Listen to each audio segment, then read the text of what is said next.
Evening, everyone. I am Anubhuti Shekhar, the City President for Devghar District, Jharkhand of Wiki Water Resource Council. Welcome you all on behalf of Monday Munching, Musing with Women for Water. This is an initiative of Eco Development and Research Cell, a not-for-profit initiative of the Environmental Design Consultants, Ahmedabad, with the support of Water Resource Council of the Women Indian Chamber of Commerce and Industry, and in collaboration with W4W Foundation and our media partner is Counterview.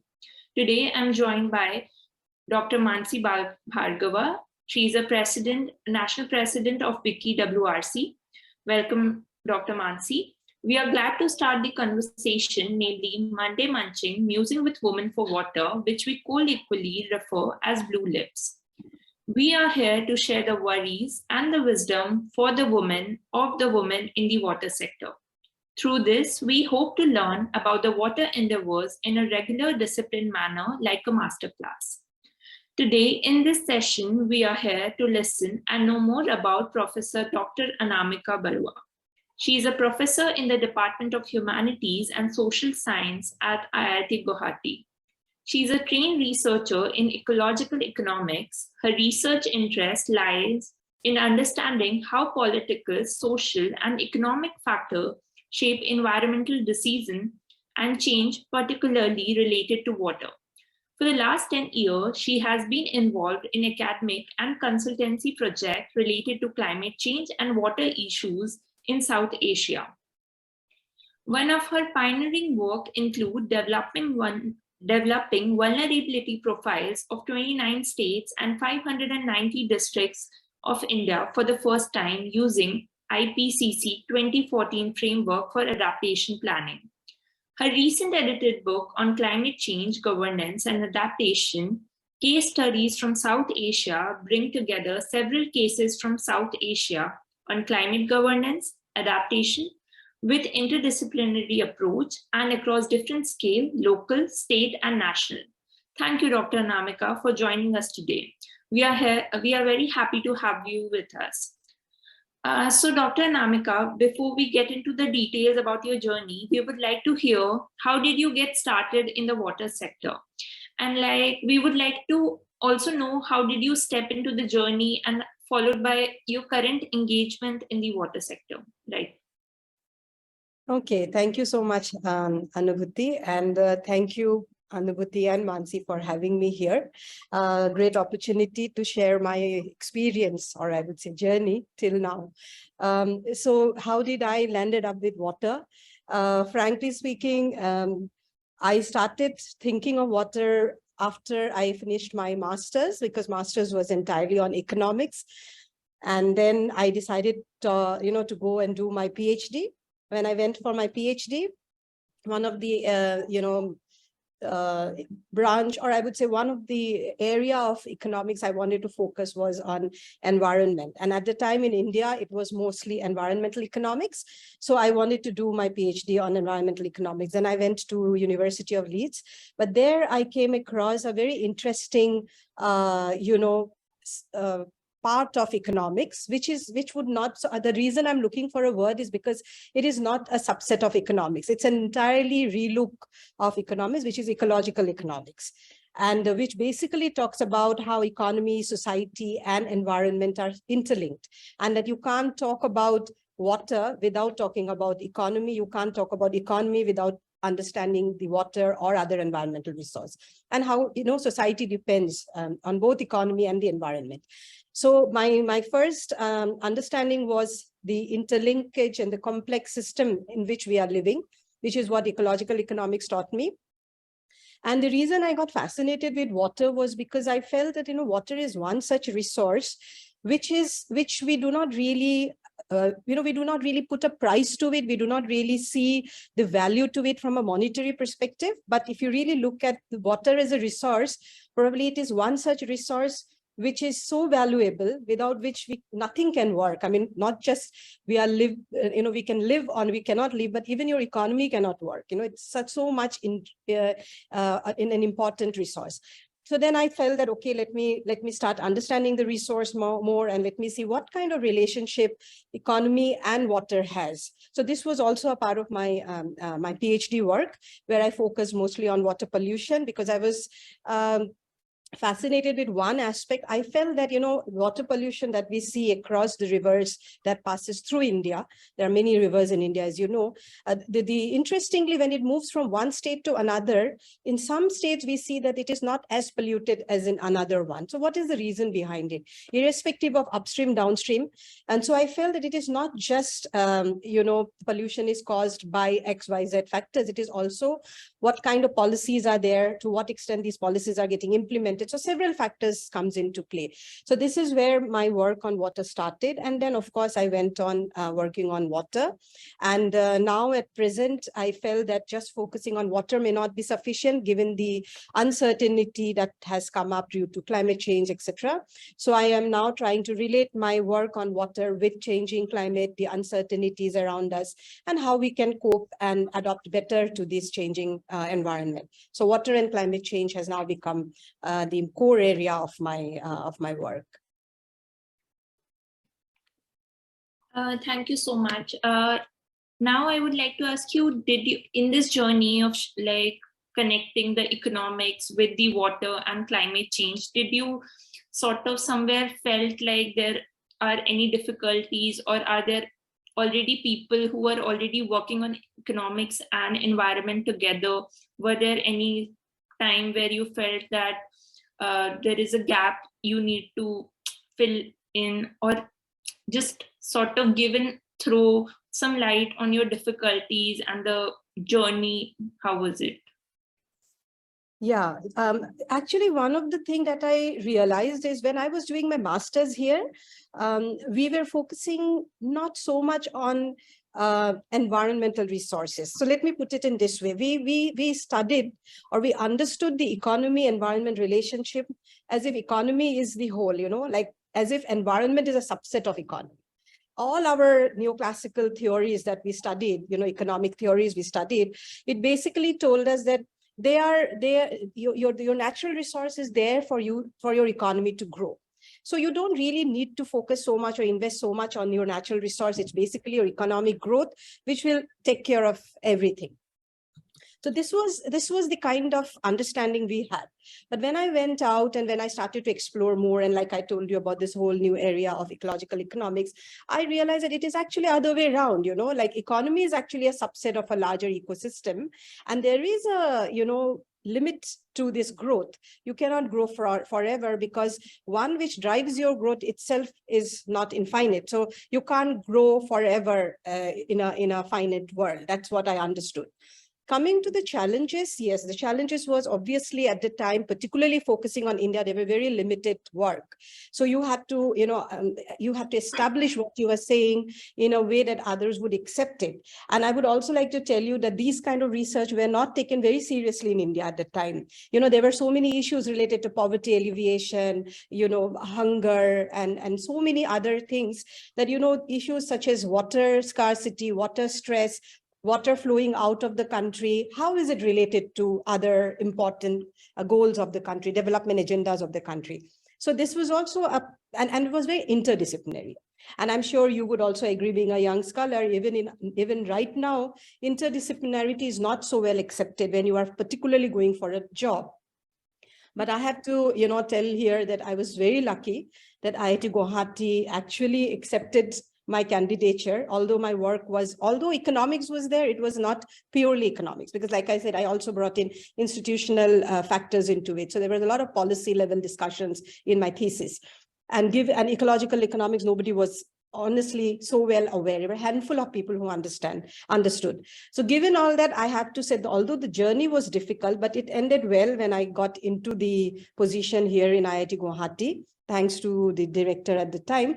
And what I think a major contribution, I of course feel very happy to actually tell you, is that I'm also teaching ecological economics here. I'm teaching subjects related to water economics. While economics is there, connecting it with important resources like economics of climate change, all of these things are very important subjects, I feel.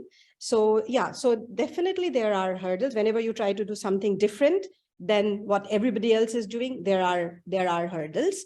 But yeah, I think I could overcome those. Thank you so much, ma'am. Now I would like to ask Mansi ma'am to continue with the questions. Yeah. Thank you so much, Anubhuti, for taking this conversation so far. And as expected from you, Anamika, that this issue is going to come up in our discussion, that where does economics sit and where does environment sit or ecology sit? And we can go on and on, both of us, on this topic, to be honest. But the discussion today is more on Anamika Barua as a human being, as a woman in this discussion, you know. So I will bring you back from the subject and, you know, bring you as Anamika as a human being and really try to understand this whole dynamics of, you know, women in the water sector, because that's a crucial part also when you're talking about difficulties and engaging in this kind of topics, because we have very few, you know, women in the sector who are well recognized and established, who can be heard, and who are really there and making large changes. I'm not denying the fact that there are many women in the field.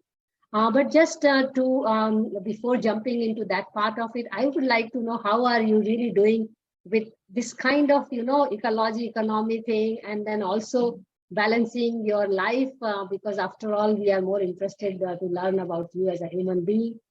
And then being professor and almost like an activist professor, if I may say, and, you know, writing so much. How do you really deal with it? Because it's very important as a leadership person to find a good balance between your personal life and professional life, and before we even get into the leadership role. Yes. Yes. Of course, you need a supportive family. Although maybe I would not say this, but you know, unwillingly also I have to say this, that you definitely need it, because we live in a society where the expectation from you. So I always keep saying this, Mansi, you know, where women has gone out and have started to share the public space with men, the private space, home, continues to be women's domain. And here, let me tell you, it is not always men. And I have seen many women also do not want to, they consider it to be their responsibility, irrespective of where they are in their career. Now, having said this, I strongly feel that, you know, we should, I mean, if we are really talking about India as a country and we want to see India doing really, really well, this balance has to be achieved soon, where, like the way today you have to ask this question, as a woman, do I see additional hurdles compared to a men? I think this question will continue till we start looking at the gender equality in a way that, you know, both men and women has to work. That is one thing that I strongly feel that we still have a lot to work on, and that it should be inbuilt that, you know, a woman and a man both needs to contribute to the well-being of the country, to the economic growth of the country, and make contribution to the society.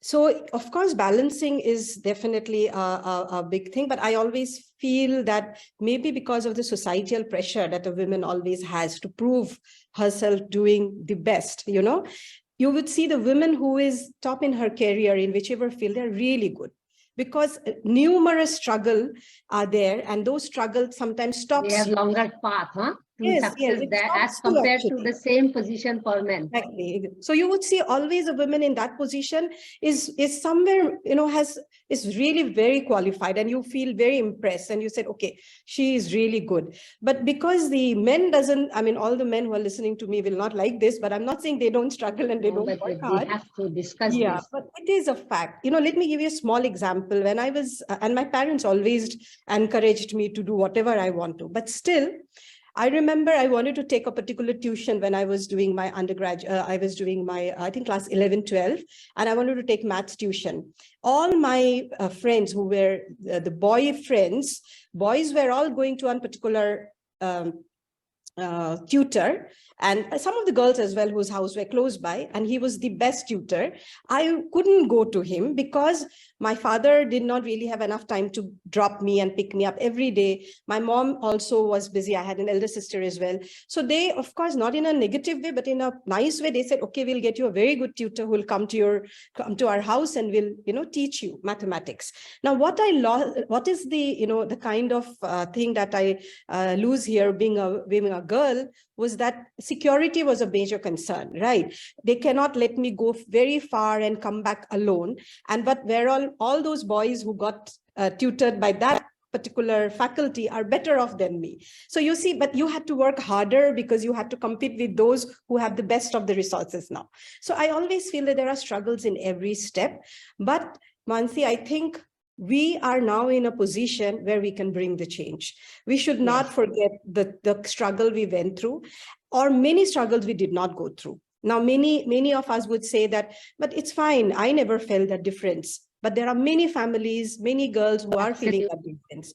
So just that we didn't feel it, so we should sit back and not do anything for them is not okay. That's what I feel. We must make use of this position where we are and try to bring the change, which I keep doing. And so everywhere I keep putting my, jhanda and say, no, this is not going to happen.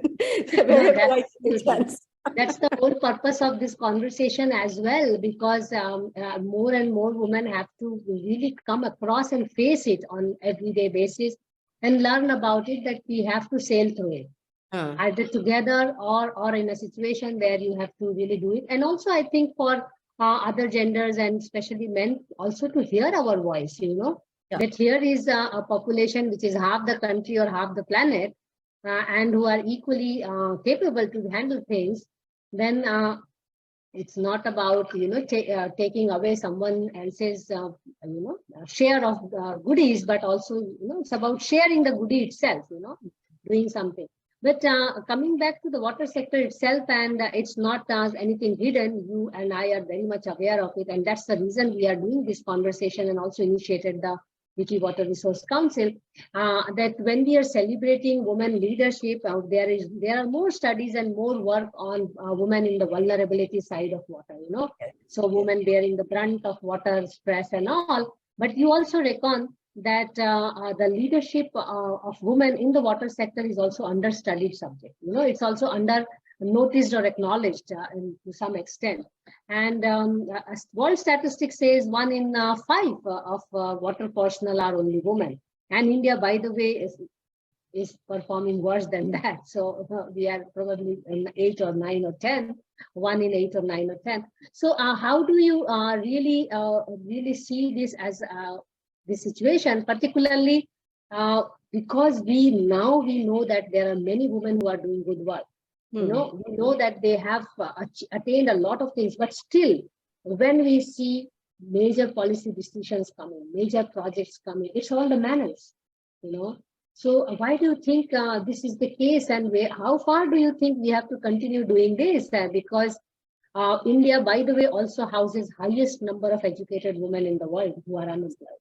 Yes, absolutely. So That's over to you. Big worry, actually, Mansi. That is what I see is, one is the whole way of this whole patriarchy way of looking at men-women relationship. This is what is actually gender. Is something where I think first step needs to be made to understand. I think what is missing in our country is the acknowledgement, first of all. That's exactly the problem. First thing is to acknowledge that, yes, many women who are capable are just not doing anything. Now, when I say this, like women needs to be in the labor market, it is not just about earning money. Absolutely. It is not just only because it is also about freedom, empowerment, having the decision-making power. Several things comes with that. Financial independence, I think, is a very, very big thing. One may also argue that there are being heard in the public space. Absolutely, being heard in the public place. Your voices is, reaching out.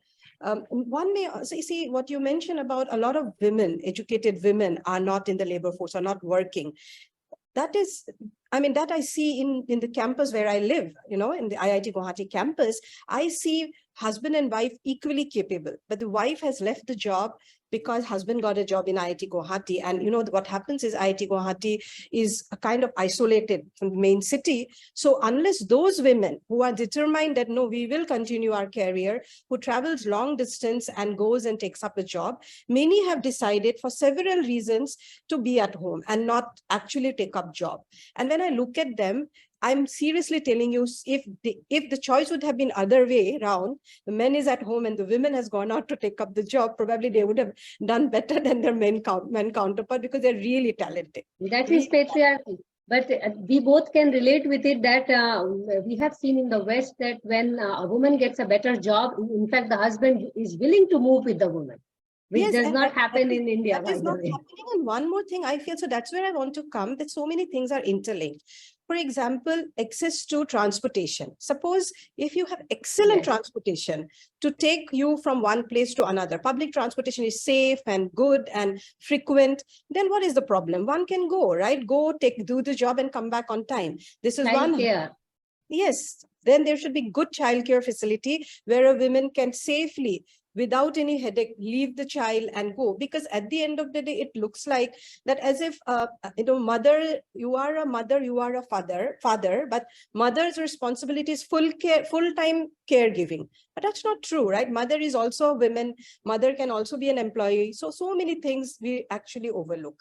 And then I also feel that institutions like ours and many other, government must strongly think that if you have a capable wife who can fit into a kind of a job, where this is also there in the US, that when you are providing job to the husband, you also can negotiate it for your wife, and then both of them can be taken into the job.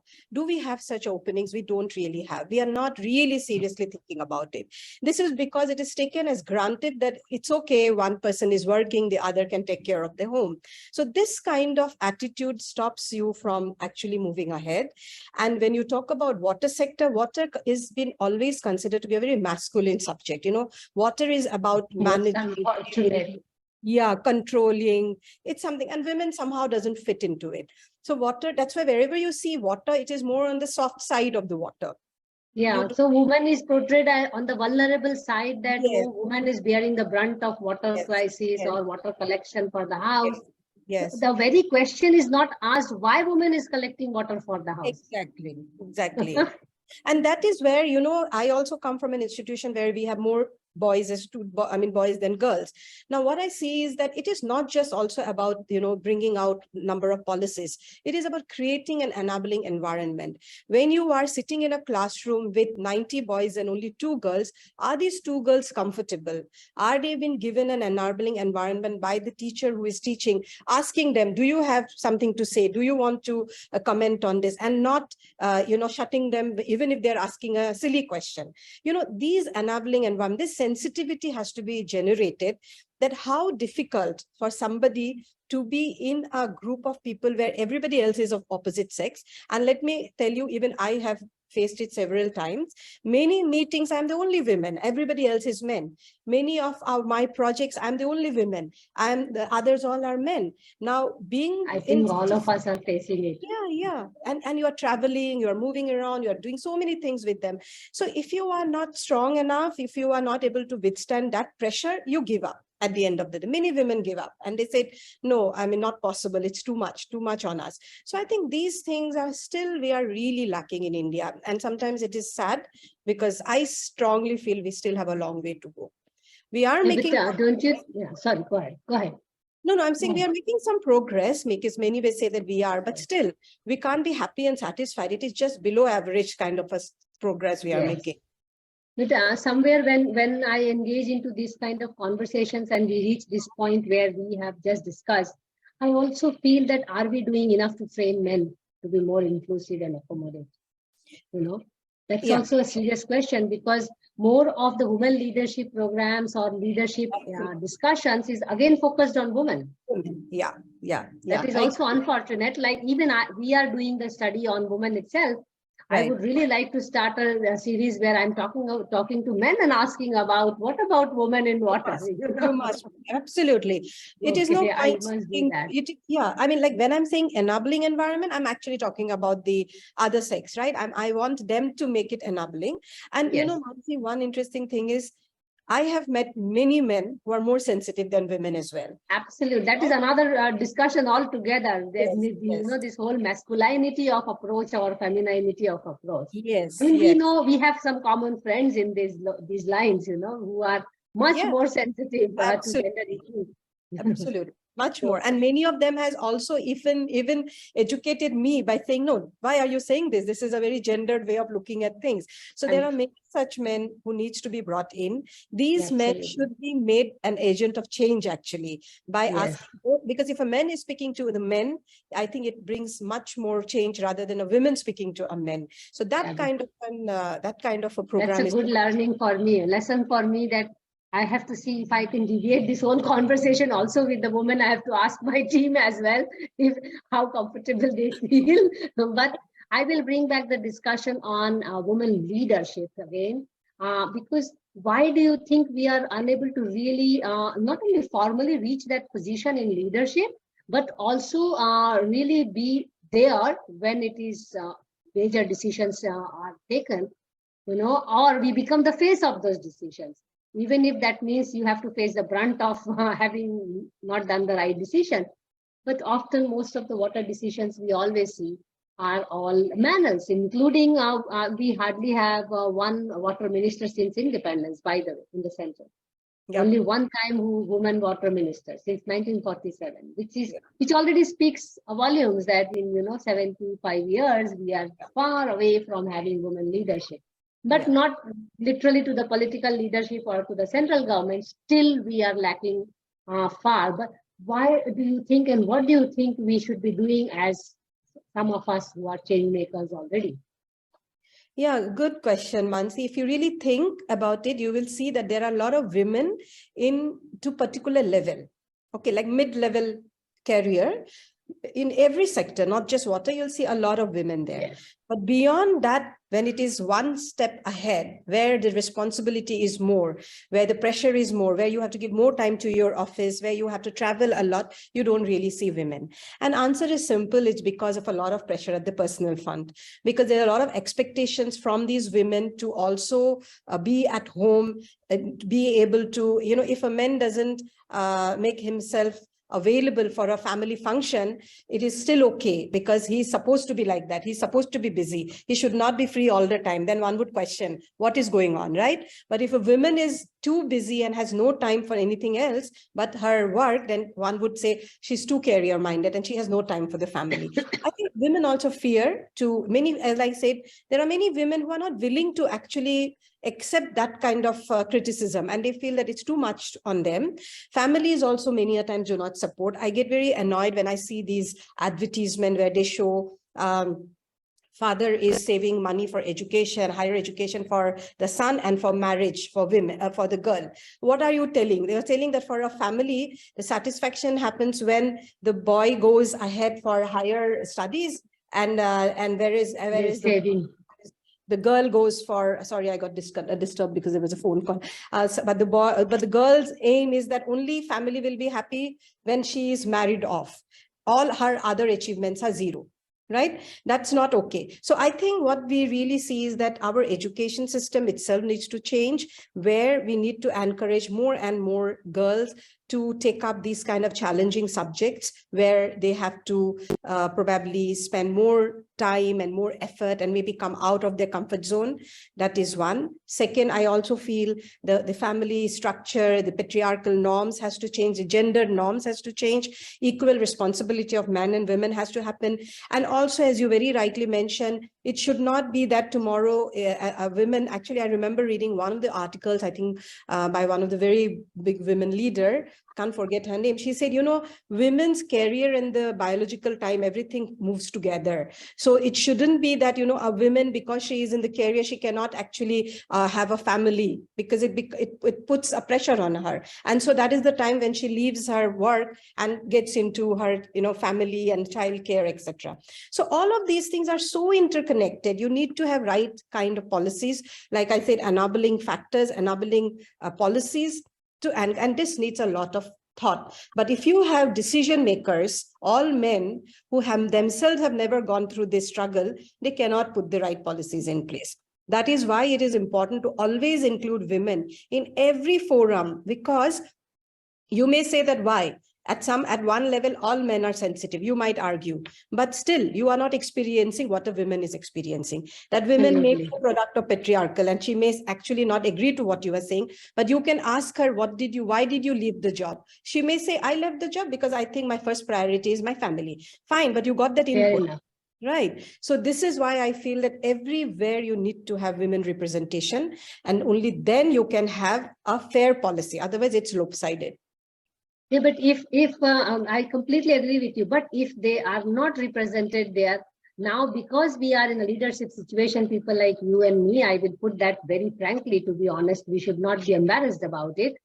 How do we put ourselves there, you know, in a major decision-making situation? I mean, doing halla bolo is one of the ways, but then also there can be strategic ways to do it. I mean, you know, especially when we are talking about building women leadership in the water sector in the country, you are already a part of nearly 70 women leaders in the country, you know, where we are brought together through this council. I still see we are far from, you know, getting into the mainstream discussion, bringing a change at a city level. I mean, how many mayors, how many vice chancellors, you know, how many head of the departments, not only in water sector, but also otherwise. But then it becomes all the more weak when we start zooming into the water sector, because water education itself is a scarcity in the country, you know. Water research itself is a scarcity in the country. And then when we talk about water practice, it unfortunately is more steered towards engineering and, you know, computation and all. And I'm sorry to bring it, but IIT itself is far from achieving gender balance. I mean, I had a very bizarre experience, but you must be experiencing every day, as you mentioned, 2 girls in a class of 100. And for me, I feel that if it is the situation, we are really, really far. Although at a teaching position, IIT is really trying to really bring as much as gender balance possible. But then if intake is that way, the output of the, you know, institution and then later on input is going to be hampered. And that also applies there. And then if we go into large corporations, large organizations, government organizations, we see that the number of women keeps reducing. So it's going to be a concern for people like us, sorry. But I mean, what do you think that we can do as an individual, you as Anamika, Vimansi and Anubhuti, and all of our water leaders we are together here? What should we do and what can we do to really bring even small change in this woman representation? I usually use 2 simple words: acknowledging the presence of the woman in the water sector, and also appreciating the kind of contribution they are making. You know, I mean being heard, in short. You know, whether you agree to me or not, but at least have me in that discussion. You know, not me as it, but a woman in her, as you rightly mentioned. What can we do at our individual level? Because I think we are all leaders by our own merits, you know. Yeah, I mean, we have to make it very open. I mean, let me tell you, this conversation itself is like that, you know. So I mean, you mentioned one word, halla gulla. Yes, exactly. I think I've done a lot of halla gulla in my own institution as well, or several things. Sometimes you have to do this halla gulla, because I also see that many a times, if it hasn't taken the mainstream, that you need to have more girls, you need to have more gender sensitive rules, you should have more gender lens, everything. It hasn't taken the forefront is also because many of the men themselves unintentionally unaware. They are not aware what they are doing. Let me tell you, there are many of Very well put. It's not even noticed. If a class is full, if a room is full of men, it is not noticed. If a class is full of boys, not noticed. Other way around, it will be immediately noticed. You know, I call from my own one of the colleague situation where we had 4 women in a subject to teach. Immediately, one of the male professors said, "Oh, all women are going to teach this subject." And I'm sure this is never come. And just imagine how many, I can show you during the time of COVID, all of these things were happening online. I can actually, me and one of my friends, we thought that let us do a small research. How many of these men panels are manels? All men. Oh, panels. Really? Seriously? Yes. And very good. There was, because we had a little bit more time sitting at home. So let's say, okay, let's do this research. I can't tell you, there were many more than normal. And that is the time when I had the question. Earlier, many a time, an organizer would tell you that we have invited so many women, they are not coming, they don't want to travel, etc. Now, during the time of online, there is no question of travel. So did you really make an effort to identify that there is a woman who works in this sector? So let me tell you this, Mansi, if you are really sensitive and you really want to bring women on board in every levels, be it enrolling more girls in IIT, you cannot have the similar level of effort as much you have put for boys. Your effort has to be a bit more. You have to explain to the parents that this is the best institution, they should study here, it is safe, there's nothing to worry, we'll take care, etc., etc. So you have to go one step ahead to bring more. Similarly, if you're talking about bringing women to jobs, etc., you have to go one step ahead by showing that your organization provides better facility for women, make sure that she's comfortable, etc. That is because, one may say, why? It is because we are not starting at, we are not equals. One is below another. It's a race already in a different level, Exactly. So you have to bring them together. If you want, you can't treat them equal when they are not at all equal, right? And the third thing is, like, as I mentioned to you, you have to have this acknowledgement. You cannot be so arrogant. There are many men who are arrogant and who decides, why should I? When there are many men who are capable, why should I keep looking for a woman? But that's not the point. There are so many women who are, like you rightly mentioned, are different professions. But you have to put a little bit of effort asking around and finding out, I am doing a workshop or a conference. I have 5 men, but I need at least 4 or 3 women. Do you have a suggestion? And let me tell you, I make it very explicit. This is the least people have to do, actually. Yes, I make it very explicit. I remember sometimes somebody who has no connection with me sends an invitation with a flyer with all men. I don't know that person, but I respond, looks funny that you could not find a single woman and it's all men. I also do the same, by the way. Yeah, I did. And in some places it worked. Let me tell you, they felt very bad and they said, okay, it's just that people have to be made have to be brought to their notice. But interestingly, you mentioned that you are also doing this you also did a quick research on these manners. And let me tell you, before I took up the position of National President of the Vicky Water Resource Council, me and one of my friends from Hyderabad, Jasmine, we have also gathered nearly 50 manuals where they're talking about. So we have to bring this research together and really publish it now, because that was also the time when I was getting, really, really upset about what is this, because I'm working both in women in architecture as well as women in water. And I'm like, we are really, really far from this. So probably we have to talk about it outside this conversation. How do we bring this study together and maybe have an exhibition? One thing I wanted to add to the earlier point, which I wanted to tell you, is that one thing is that how many men says no when they are invited to all men panel? That would show that is also something very important, which I have been trying to say to my friends. Yeah. They should suggest, that here is a woman friend I have who should be invited. Yes, I have one friend who does it. I think you also know Anjal Prakash. Anjal, yes, I was thinking about Vishal. Vishal, yeah. They will never go to all men panels. And maybe there are many more whom we don't know. But I think that itself is important. If a man stands up and say that, no, I am not going to be a part of this panel, the organizers will have to look for somebody, of other sex. So that is one thing. And what I also observe, most of the time, organizing the event, giving the welcome address, moderating the session, there you all will these are done by women. women. But when it is about bouquet carrying, yes, yes, all the scientific discussion is done by men, and it is so it's like serving. It's like serving them, you know. So it's a very typical scenario in most of the conferences and meetings, huh? And I have been also objecting to it. But I'm sure we have a lot of common things about these observations and our viewpoints, and no wonder we know each other from that perspective also.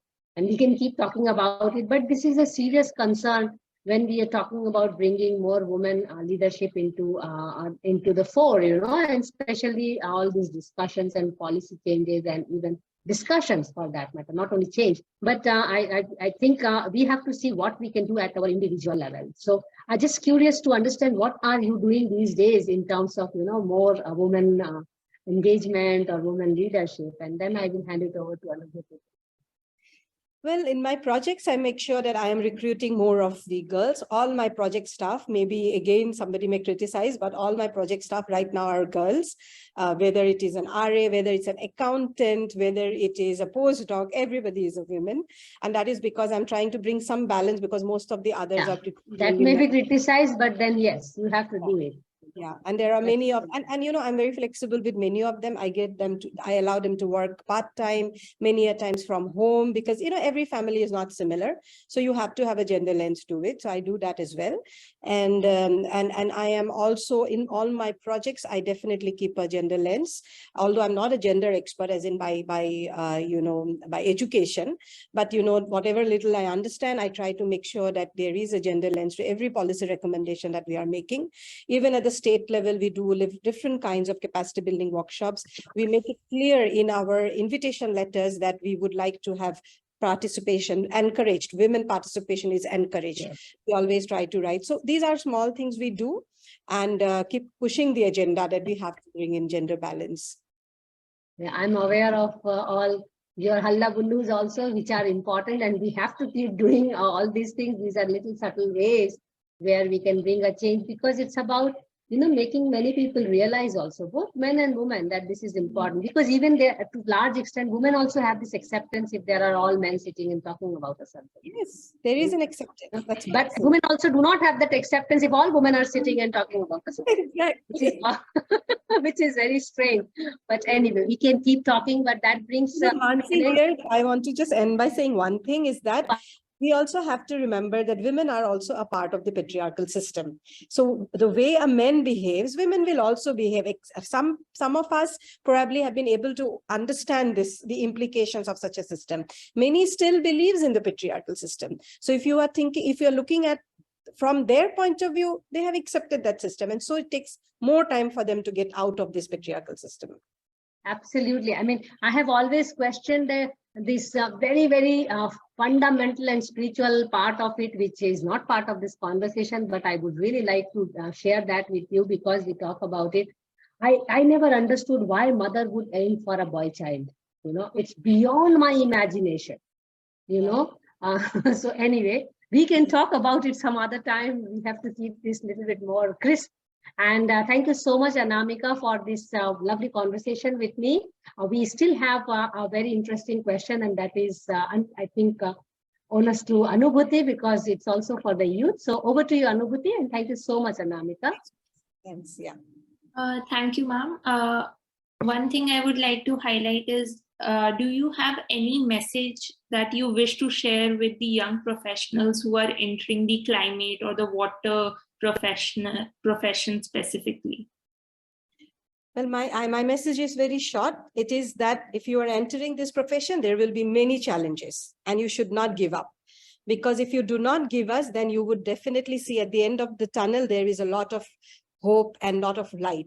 But if you give up halfway, then you had a very good opportunity to change the world and you missed it. That's what I would say. And I would really encourage all the young professionals to actually take up, and whoever is listening to this, feel free to also connect to me if you want any advice, any help, how to come to IIT, how to study, do PhDs, etc. I usually try my best to respond to all the emails, although we get hundreds of emails a day, but still we respond. So do get in touch. But yes, all my best wishes, and they must join and do different than what everybody else is doing. Right. Thank you so much for sharing your insights. We are grateful to have learned about your water endeavors. Thanks to the participant for taking out time and being with us. We look forward to having you on Mondays, other Mondays to come. The next Monday Munching Musing is on 21st November 2022. For regular updates, please follow our social media platforms. Do take care. Thank you. Thanks, Anamika. Thank you so much. Please take care. Thanks, Anubhuti. Bye.